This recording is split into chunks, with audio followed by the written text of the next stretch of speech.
तमिलनाडु सरकार ने अब श्रीसन फार्मास्यूटिकल्स का लाइसेंस रद्द कर दिया है। मालिक जी रंगनाथन गोविंदन गिरफ्तार किए जा चुके हैं।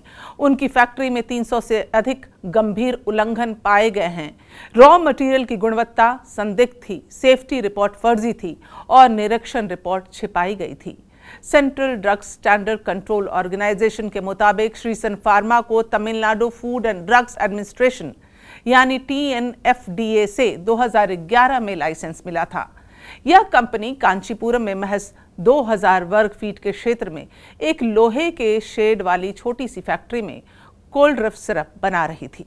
यह कंपनी नेशनल ड्रग सेफ्टी के नियमों की धज्जियां उड़ा रही थी, उल्लंघन किया जा रहा था।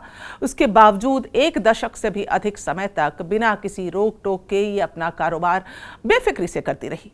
स्टेट ड्रग कंट्रोल डिपार्टमेंट ने जांच के दौरान श्रीसन की मैन्युफैक्चरिंग यूनिट में दवा बनाने के लिए जरूरी गुणवत्ता मानकों में कई खामियां पाई गई।